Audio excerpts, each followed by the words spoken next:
ఇది పైనుండి తలక్రిందులుగా బ్రహ్మ మనస్సు సృష్టిలో పడవేశారు అంటారన్నమాట. ఈ ప్రాణము యొక్క రహస్యంలో నుండే పుట్టి ఆకాశయానము చేయగల ముఖ్య ప్రాణ రహస్యము ఈ బగలాముఖి ఈ అమ్మవారిలో ఉంది. ఊర్ధ్వమూలం అధశాఖ అంటే చెప్పిన దానిలో ఇదే రహస్యము.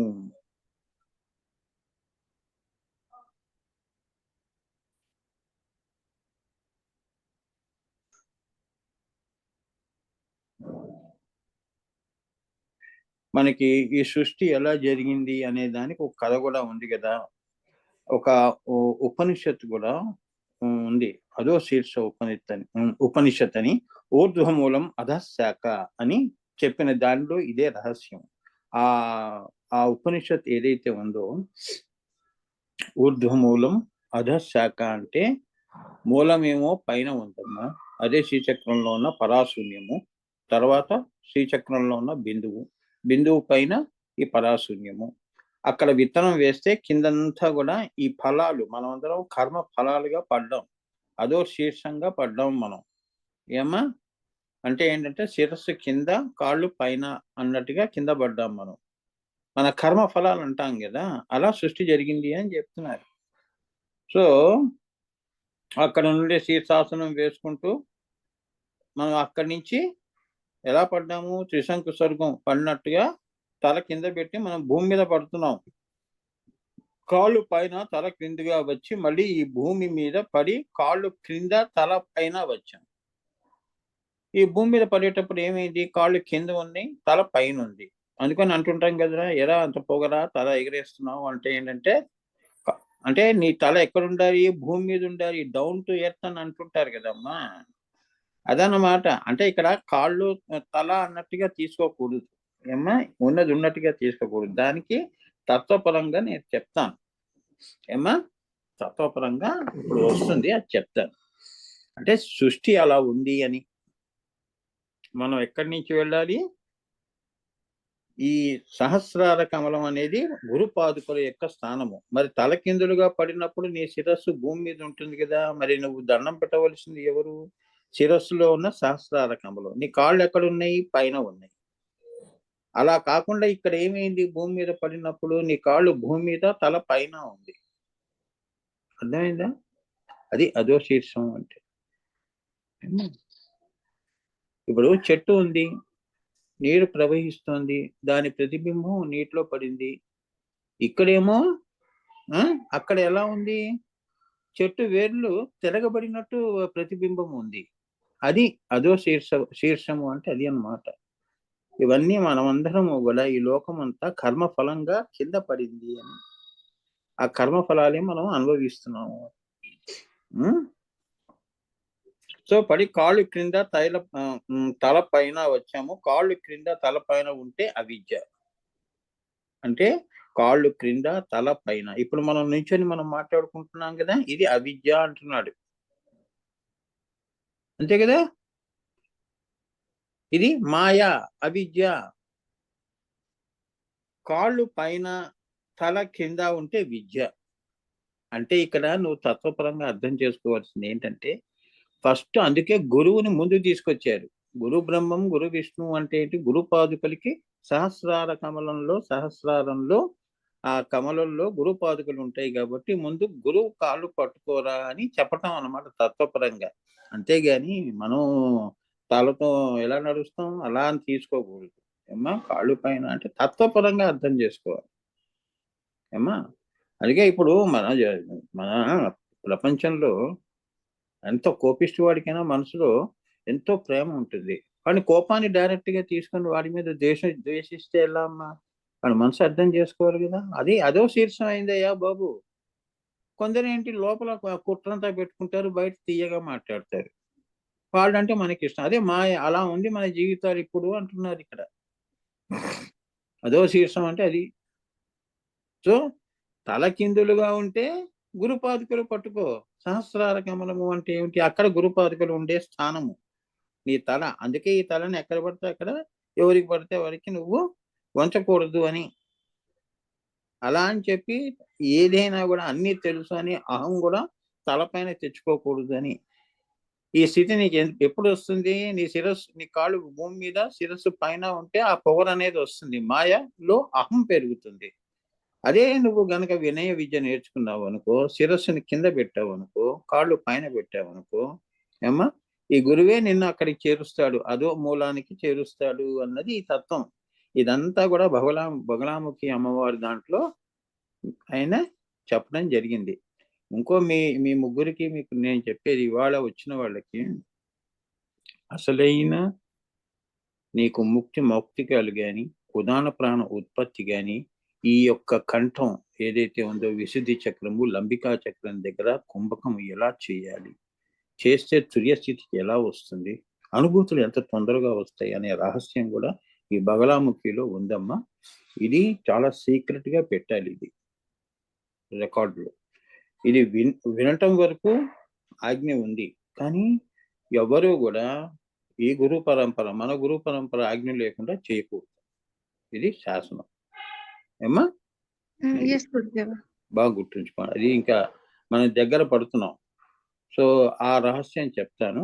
అది నీకేంటంటే డైరెక్ట్ గా నీకు ఏంటంటేనమ్మా, లంబికా చక్రము, తుర్యాస్థితి, ఆగ్నేయ చక్రంలో అహం బ్రహ్మాస్మి అంటే ముక్తి ఇంకా డైరెక్ట్.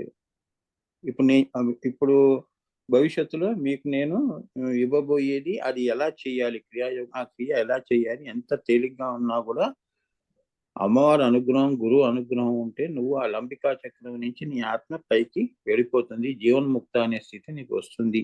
ఇప్పుడు నేను ఈ బగలాముఖిలో దాచిపెట్టబడి ఉంది. అది నేను చెప్తాను థియరీగా, కానీ ప్రాక్టికల్ గా గురుముఖత నేర్చుకోవాల్సి. సో 2 పాదములను గురు పాదుకలుగా శాస్త్రారములో దానిని ధ్యానము చేస్తే అప్పుడు మనము చేరవలసిన చోటికి చేరగల స్థితి వస్తుంది. ఇప్పుడే చెప్పాను కదమ్మా. సో నువ్వు తల ఎప్పుడు తిరగబడిన తల, ముందు ఫస్ట్ ఇక్కడ తత్వపరంగా గురుపాదుకలు పట్టుకుంటే నువ్వు చేరవలసిన స్థితి, నువ్వు చేరవలసిన గమ్యము, నువ్వు ఎక్కడి నుంచి వచ్చావో అక్కడికి వెళ్ళటం. అనాథ ఎప్పుడు అవుతాము? పోయిన తర్వాత ఏ లోకాల్లోనే వెళ్ళిపోతే అనాథ అంటారు. అవునా? అయ్యో నేను మాయని నమ్ముకున్నాను, చివరికి నేను అనాథనయ్యాను అని. అసలు అనాథ అంటే ఏంటంటే పోయే వరకు మాయలో ఉండటం, అజ్ఞానంలో ఉండటం, అవిద్యలో ఉండటమే అనాథ. ఇప్పుడు ఇదంతా కూడా మనకి ప్రాణం ఉంది, చైతన్యం ఉంది అంటే మనకు ఒక నాదుడు ఉన్నాడు, మనని చూసుకునే నాదుడు ఉన్నాడు. సో మరి అంతే కదా, తల్లిదండ్రులు ఉండగానే మనం ఏమిటి, మన తల్లిదండ్రులు ఇంట్లో దీపం ఉండగానే అన్ని చక్క పెట్టుకోవటం, తల్లిదండ్రులు ఉండగానే మనం బాగా చదువుకొని పైకి వృద్ధిలోకి రావటం, పిల్లలైనా కూడా పెద్దవాళ్ళైనా కూడా. అవునా? వారు వెళ్ళిపోయిన తర్వాత నువ్వు అనాథవే అవుతావు. అలానే గురువులు ఉన్నప్పుడు గురువు దగ్గర అన్ని నేర్చుకోవటం, ఇవన్నీ నువ్వు చేసావనుకో నువ్వు అనాథవి ఎలా అవుతావు?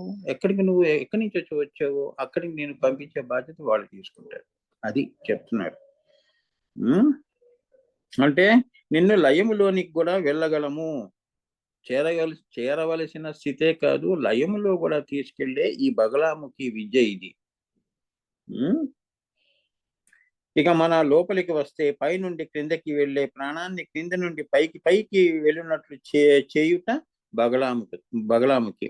నేను భూమి పైనుంచి వచ్చిన పైనుంచి వస్తున్న ప్రాణం ఏదైతే ఉందో, అలానే కింద నుంచి వెళుతున్న ప్రాణము నువ్వు క్రియాయోగం ద్వారా నువ్వు పైకి ఉదాన ప్రాణాన్ని పంపించే ఇది రాకపోకలన్నీ కూడా ఎవరు గమనిస్తున్నారు, ఎవరు ఆశీర్వదిస్తున్నారు, అనుగ్రహిస్తున్నారు, అనుభూతులు ఇస్తున్నారు అంటే ఇది బంగళాముఖి అమ్మవారు ఇస్తోందని.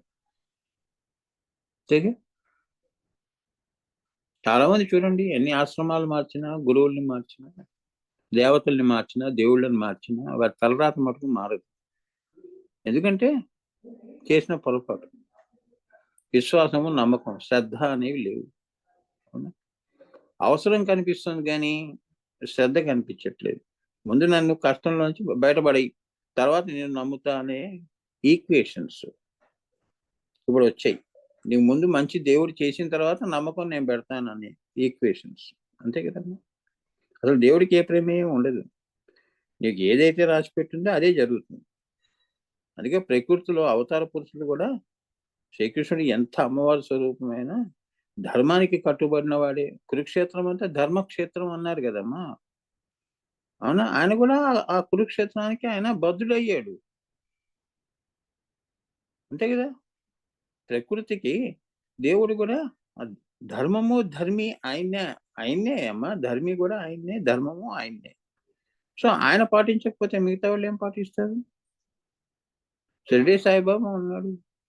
అవునా? ఈ మహానుభావులు అందరూ ధర్మాన్ని వాళ్ళకి ఏంటంటే వాళ్ళు ధర్మాతీతులు. వాళ్ళ నుంచే ధర్మం వస్తుంది. వాళ్ళే ధర్మి. ఆ ధర్మాన్ని వాళ్ళు ధారణ చేశారు కాబట్టి ధర్మి అన్నారు. సో వాళ్ళు పాటిస్తారు. అవునా? సో ఇవన్నీ గుర్తుపెట్టుకోవాలి మీరు. కిందకి పైకి పంపించే ప్రాణము. ఉదాహరణ ప్రాణాన్ని ఉత్పత్తి చేయటము, లంబికా చక్రం నుంచి పైకి పంపించటము, మళ్ళీ పైనుంచి మళ్ళీ కిందకి రావటం ప్రాణము మూలాధారం దాకా. అంటే సృష్టి క్రమము, సంహార క్రమము ఏదైతే ఉందో ఈ రాకపోకలన్నీ కూడా ఈ అమ్మవారి చేతిలో ఉంటాయి అని చెప్తున్నారు. బగలాముఖి అమ్మవారి అనుగ్రహం ఉంటాయి. అమ్మా దీన్నే ప్రాణాపాన సంఘటనము అంటారు. దీన్ని ఏమంటారు? ప్రాణ అపాన సంఘటనము చేస్తే ఉదాహరణ ప్రాణం అనేది పుడుతుంది. ఏమ్మా ప్రాణము పైనుంచి వచ్చేదాన్ని నువ్వు క్రియాయుగుల్లో ఏం చేస్తున్నావు? మూలాధార, స్వాధిష్టాన, మణిపుర ఇవన్నీ చక్రాల్లో కుంభకము చేస్తే స్తంభన చేయటము అంటే మళ్ళీ అలా స్తంభించిపోయి ఉండటం. ఈ సంఘటన చేయటం. ఏమ్మా సంఘటన వలన ఏం పుడుతుంది? ఉదాహరణ ప్రాణం పుడుతుంది. సో ఈ ప్రాణాపాన సంఘటనము అంటారు. దీన్ని ఏమన్నారు? ప్రాణాపాన సంఘటనము వలన ఈ ప్రాణాపాన సంఘటనమే బగళాముఖి రహస్యం అని తెలుసుకోవాలి. ఈ సంఘటన చేస్తున్నప్పుడు ఉదాహరణ ప్రాణం పుట్టడం అనేది అదియే బగళాముఖి విద్య అంటున్నారు. అంతేగాని ఈ అమ్మవారి శక్తిని ఈ భౌతికమైన దాంతో చూస్తాను ఆమె శక్తి ఏమిటి, ఈమె చేసే పని ఏమిటి? స్తంభన చేస్తుంది. ఒక శత్రువులు గాని బయట అయితే ఈ విద్యను నేర్చుకుని బగళాముఖి అమ్మవారి యొక్క ఉపాసన చేస్తే నీకు ఎటువంటి శక్తి వస్తుంది? శత్రువుల్ని స్తంభన చేయటం. వాక్కు గాని ఆలోచనలు గాని చెడు ఆలోచనలు గాని లేదా సృష్టి స్తంభన అయిపోవాలి అన్నప్పుడు స్తంభన చేసే శక్తి నీకు ఇస్తుంది. దానికి ఉదాహరణగా సతీ అనసూయ కథ ఉంది కదా. సుమిత్ర అనే ఏమ్మా ఆమె కథ చూడండి. ఆమె సూర్యుడిని స్తంభింపజేసింది. అంటే తన భర్త ఉదయం కల్లా చనిపోతాడు అని ఒక ఇది ఉంది కథ. ఏమ్మా సో ఆమె ఏం చేసింది? ఈ సుమిత్ర సూర్యుడిని చంద్రుడిని ఉదయించకుండా స్తంభింపజేసింది. అదే బగళాముఖి విద్య అంటున్నారు. నువ్వు కూడా ఇంట్లో కూర్చొని సూర్యుడిని ఆపచ్చు. అర్థమైందా? ఆ శక్తి నీకు ఈ అమ్మవారు అనుగ్రహం వలన వస్తుంది. కానీ మనము అది మాయ, అవిద్య అంటారు. ఎక్కువ అమ్మవారిని నువ్వు ప్రసన్నం చేసుకోవలసింది నీ లోపల. గర్భగుడిలో దర్శనం దేవుడిది కావాలి కానీ బయట ఎందుకమ్మా నీకు ప్రదర్శన? అవునా? ఎవరికి ప్రదర్శన అవసరం లేదు కదా. దేవుడి దగ్గరికి వెళ్తున్నప్పుడు నేను గొప్పదాన్ని, నేను సినిమా యాక్టర్ని, నేనే పొలిటికల్ లీడర్ని, నేను ప్రెసిడెంట్ ఎవడైనా లోపలే. ఆయన దగ్గర తల కింద ఉండాలి, కాళ్ళు పైన ఉండాలి. ఎవరైనా సరే వెంకటేశ్వర స్వామి కానీ ఎవరైనా. వెంకటేశ్వర స్వామి దగ్గరికి వెళ్ళినప్పుడు ఎవరైనా కూడా అంతే కదమ్మా. ప్రెసిడెంట్ ఏమిటి పూలు దండాలు పెట్టట్లేదు? ఆయనకి ఏం అవసరం? అదేనమాట. అదే అర్థం చేసుకోవాలి. సో ఈ బగళాముఖి అమ్మవారిని లోపలే ఆంతరంగికంగా ఇప్పుడు నేను చెప్తున్నాను కదా. ప్రాణాపాన సంఘటన వలన ఆ తల్లి అనుగ్రహాన్ని పొంది విశుద్ధి చక్రం నుంచి లంబికా చక్రం నుంచి పై ప్రస్థానం చేయించే ఈ రాకపోకలు చేసేది, ఈ శక్తిని ఇచ్చేది ఏమ్మా, ఈ స్తంభన చేసేది ఏమ్మా. ఈ స్తంభన చేయటం అంటే నువ్వు క్రియాయోగం చేస్తున్నప్పుడు ఆలోచనలు కానీ దుష్ట ఆలోచనలు నీ అరిషడ్ వర్గాలు అన్నిటినీ స్తంభింపజేస్తుంది అనమాట. ఉదాహరణ ప్రాణాన్ని పుట్టిస్తుంది అమ్మ ఈ బగళాముఖి అమ్మవారు. ఈ ప్రాణాపాన సంఘటననే బగళాముఖి రహస్యము అన్నారు. అట్లే కుంభకములో ప్రాణాచారణం చేయటం చాలా మందికి తెలియదు. కుంభకములో నువ్వు ఇక్కడి నుంచి నేను అసలైన బగళాముఖి అమ్మవారి యొక్క రహస్యం చెప్తున్నాను, చాలా జాగ్రత్తగా వినండి. ఇక్కడ కుంభకము అంటే మనం క్రియాయుగంలో కూర్చున్నప్పుడు శ్వాసని లోపలికి తీసుకుంటాం. ఏమ్మా? రేచక అని అంటారు. తీసుకోవటం. తీసుకొని పూరక అంటున్నాం. రేచక పూరక అంటే మణిపుర చక్రంలో తీసుకున్నాం, అక్కడ పూరించాం. అక్కడ ఏం చేయమంటున్నాడు? కుంభకము చేయమంటున్నాడు.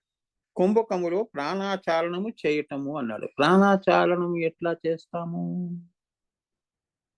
చూసారా ఎంత డిఫికల్ట్ బగలాముఖి విద్య? ప్రాణాచాలనము చేయటము అంటే అక్కడ నువ్వు కుంభకము చేసినది ఎక్కడైతే పెట్టావో అమ్మా, అక్కడ ఆ యొక్క ప్రాణాన్ని నువ్వు మళ్ళీ శ్వాస తీసుకోకుండా తిప్పటము, చాలన చేయించటము.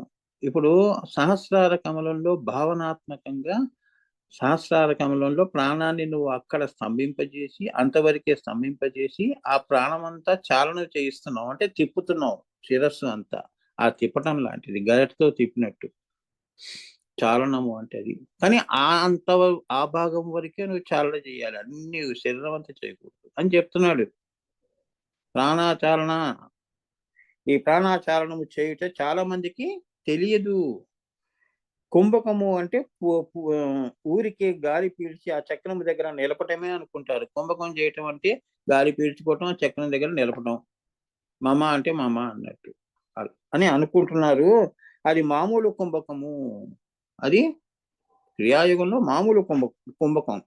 దాన్ని ఏమంటారు? కుంభకము అంటారు. కానీ ఇక్కడ ఆ కుంభకంలోనే అంతర్కుంభకం ఒకటి ఉంది కదా లోపల. ఇప్పుడే చెప్పాను కదా, ప్రాణ కుంభకము పూరించిన తర్వాత, కుంభకము చేసిన తర్వాత చాలనము చేయమన్నాడే, అది అంతర్కుంభకము అంటారు. అర్థమవుతుందా? అంతర కుంభకము ఏమిటి అంటే ఆ ప్రాణాన్ని స్తంభన చేసి దానినే చక్రము అనే కుంభకములో తిప్పవలే. ఏమా? కుంభకము అంటే ఏమిటి అంటే ఆ ప్రాణాన్ని స్తంభన చేసి దానినే చక్రము అనే కుంభకములో త్రిప్పవలే. ఆ ప్రాణాన్ని ఏం చేయాలి? స్తంభన చేయాలి. అంటే అక్కడ ప్రాణం ఉంది, చలనం ఉంది అని నీకు భావంగా తెలుస్తుంది కదమ్మా. ఆ ప్రాణం అక్కడ ఆపావు. ఆపినప్పుడు ఈ మణిపుర చక్రంలో ఈ ప్రాణము తిరుగుతున్నట్టు, తిప్పుతున్నట్టు నువ్వు భావన చేయాలి. అర్థమైందా? అగ్గి పుల్ల గీసావమ్మా, అగ్గి పెట్టంతా అంటుకోవట్లేదు కదా, పుల్ల వరకు తీసుకురావటం, దీపాన్ని వెలిగించటం, అది చెప్తున్నాడు. సో ఆ చక్రములోనే ఆ ప్రాణాన్ని మనం చేసి తిప్పటం. ఇది గురుముఖత నేర్చుకోవాల్సిందమ్మా. ఇవి వీడియోలో చెప్పేవి కావు అమ్మా. ఎందుకంటే అందరికీ చెప్తున్నాను, గురువు గారి ఆజ్ఞ లేకుండా ఎవరు ఏం చెయ్యొద్దు. ఈ రహస్యాలన్నీ జాగ్రత్తగా మీరు పాటించాలి. మీకు కాదమ్మా, మీరైనా ఎవరైనా బయట వాళ్ళు కూడా. ఎందుకంటే ఇవన్నీ వీడియోస్ బయటకు వస్తాయి కాబట్టి చెప్తున్నాను. ఇవన్నీ గురుముఖత నేర్చుకోవాల్సినవి. నా దగ్గరే నేర్చుకోవాలి నేను కాదు. ఒక క్రియాయోగి, ఒక సద్గురువు, సమర్థ గురువుల దగ్గర ఇటువంటివి సూక్ష్మమైన క్రియా పద్ధతులన్నీ నేర్చుకోవాలి. చెప్పటం ఇది ఇవాళ ఇది మనం ఏంటంటే భాష్యం చెప్తున్నాం కదా, భాష్యంలో ప్రాక్టికల్స్ ఎట్లా ఉంటాయి?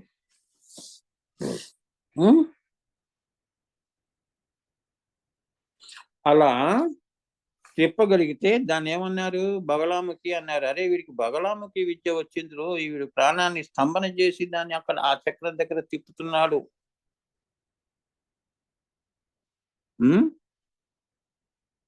ఎక్కడో కూర్చున్న ఒక యోగి, ఇక్కడ నువ్వు కూర్చున్నావు కదమ్మా, ఇక్కడ నువ్వు ప్రాణ స్తంభన చేసి చాలన చేసి దేవుడితో మాట్లాడుతున్నావు అన్నట్టు. అంటే పైలోకాలు, పై చక్రాలన్నీ కూడా ఇది స్తంభన చేయటం. ఈ స్తంభన దేన్నైనా ఈ సృష్టిలో స్తంభన చేసే విద్య ఏదైనా ఉంది అంటే అది బగలాముఖి విద్య అని పిండితార్థంగా అర్థం చేసుకో.